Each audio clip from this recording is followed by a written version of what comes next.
Hey y'all, so of the possible ideas for my next video, I didn't expect it to be this one. To say that the Hazbin Hotel media space is passionate is somehow an understatement, so much so that I didn't know if I wanted to make this video, but I made these darn redesigns and I might as well make content on it.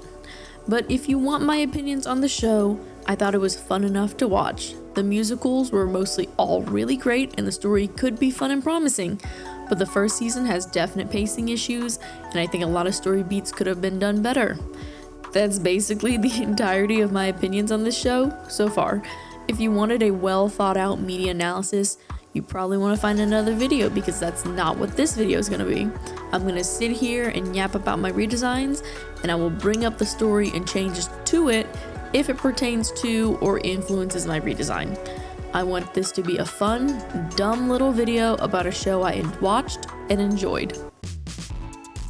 Starting off this redesign video strong by saying I didn't change Charlie's design much. It's a very basic suit design, but it works well for a theoretical owner of hotel. I mostly think her design is a bit understated for her role in the series, so my redesign is mostly focused on adding things I think would make her design more interesting. Moving the outfit aside for now, I changed two things about her base design. First, I added goat ears. If you know, there was some drama about Charlie's design not invoking goat, when she was never designed with that intention, but I also think that adding lamb ears would be cute and doesn't hurt Charlie's design. Plus, I added an earring to one of them, like how you tag goats. Second, I changed her hairstyle to be a really long braid. The show's design makes fun use of her hair going unbound as Charlie accesses her power, which I wanted to keep. But I didn't want it to have such a bulbous mass behind her, so I kept it to a tight braid so that it could look like a little tail when she's not in demon mode. Plus, it can move sort of like a tail too if her hair moves like Lilith's does. Now, moving to the outfit, there isn't much to say. I changed her bow to a cravat thing because I don't think every character needs to wear a bow tie. I also gave her puffed sleeves because it felt very princessy, but I didn't want her in a dress. Lastly, I added an edgy coattail for some visual interest in her bottom half. Oh, and her shoes are spiffied up with some hooved design. We don't get to see her hooved feet unless she's barefoot, so this was my compromise. But that's basically Charlie's minor redesign done. Now I do have this old redesign from like half a year ago before I got bored with the idea and dropped it. You can play spot the difference if you want, but for all intents and purposes, it's the same design but with my older, shittier art. But I'm not done yet. I also decided to do a slight Charlie demon mode redesign. I'll let the speed paint roll a bit, but again, not much in the way of an actual full redesign.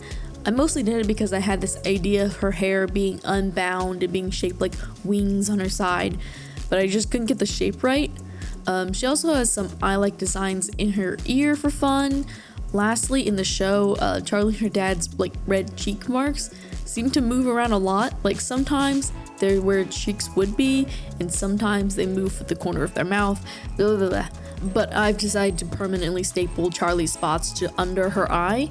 And here's Charlie's semi-demon mode for funsies. I personally think Charlie has a grander demon mode that we haven't seen yet. Strap yourselves in, because I guess I have stuff to say about Vaggie. She's the only character whose role and development in the show was really altered for my redesign. So to best explain this, I'm spoiling some of season 1, so either keep watching if you know or don't care, otherwise just go to Angel Dust section. Alright, so in season 1 of the show, we learned that Vaggie was a former exorcist, which are the angels that come down to kill sinners. She isn't really a sinner and just sort of got left in hell after Luke cut their wings.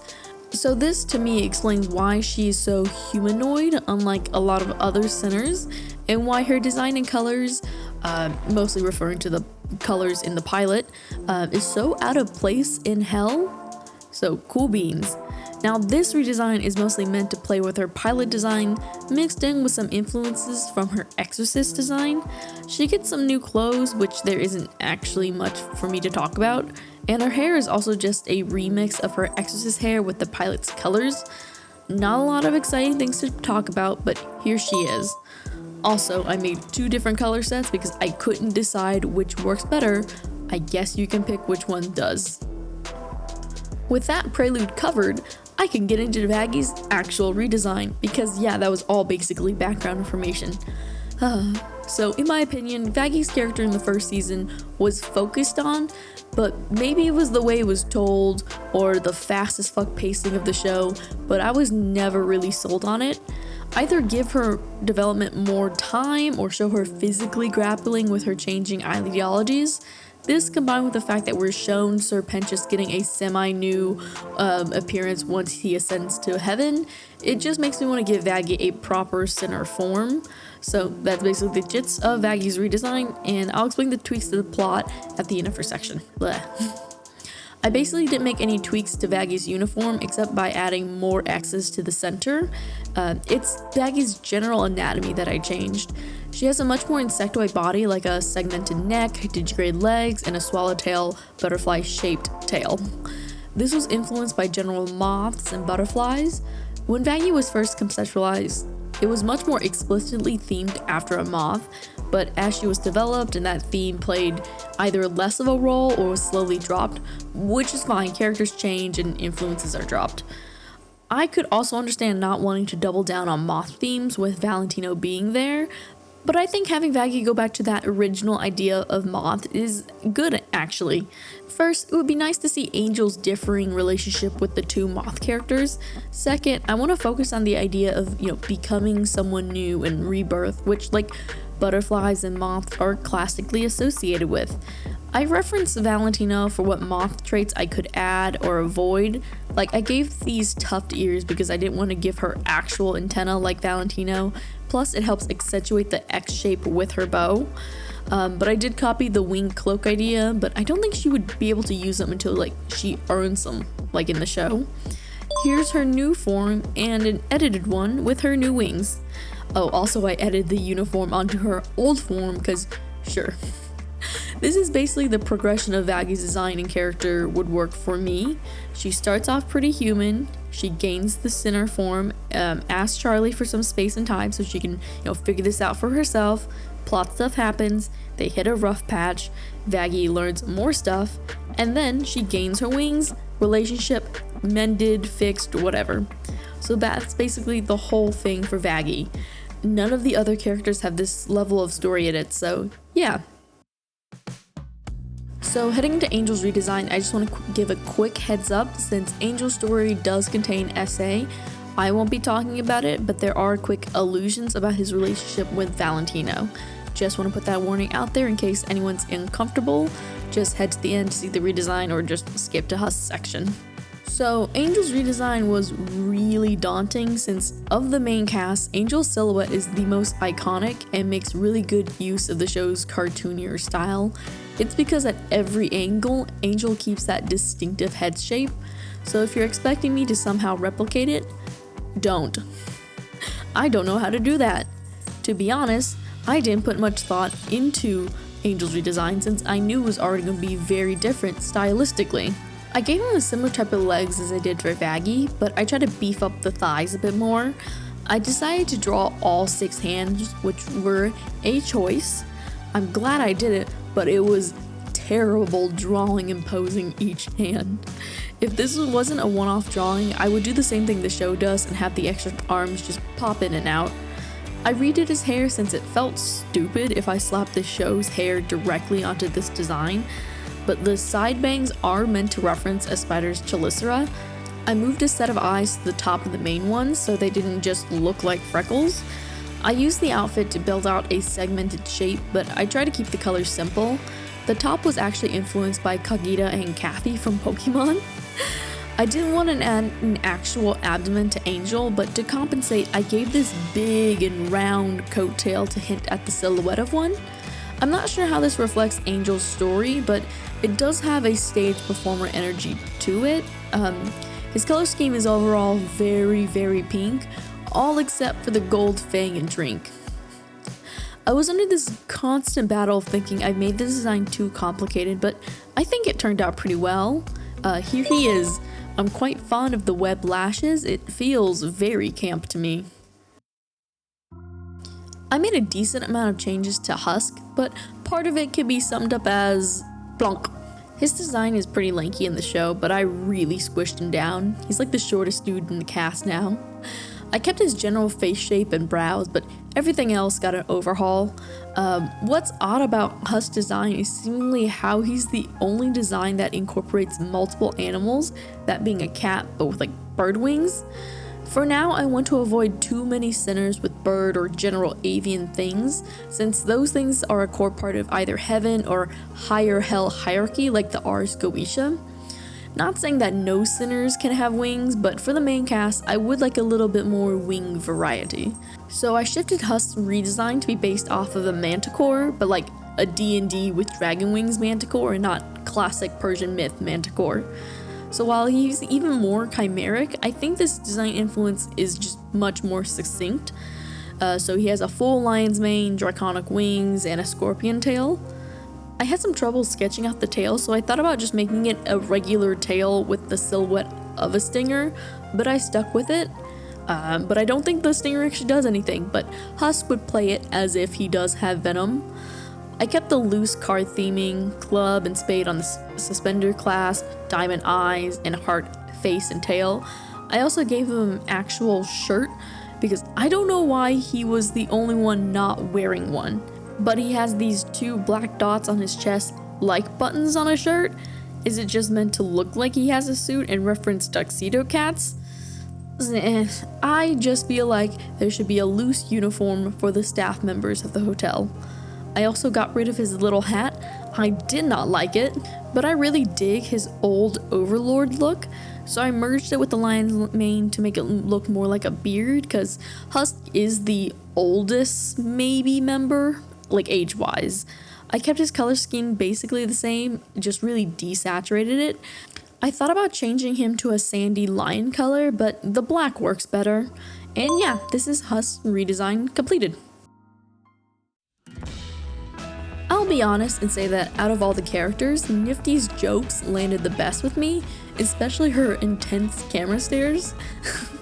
Design-wise, I also don't have any complaints about it. I think it works for her character and it's really cute on her. But for the sake of trying something new, I tried my best at a semi-redesign for her. I didn't edit her general body shape. I really like her huge eye and scuttly little legs. Niffty is based off bugs, but I couldn't find any specifics on which, so I just decided on cockroaches. There's something so karmic and funny having a neat freak and bug hater like Niffty being designed off of the infamous bug of disgust, the cockroach. Plus, we see that Niffty does go through a lot of physical harm, so she's pretty durable like the bug too. With that in mind, I gave her an extra set of arms, but with less developed digits. She's apparently the maid and cook and pest control for the hotel, so an extra set of arms wouldn't hurt. I also gave her actual antenna and those weird hairs on the leg of cockroaches. And then the neckerchief and split of the top was inspired by how cockroach wings overlap. Her outfit is generally the same shape as the show, but with more overlapping sections. I gave her gloves because cleaning lady, and it was apparently still a typical fashion in the 1950s. Her headpiece was inspired by a maid cap.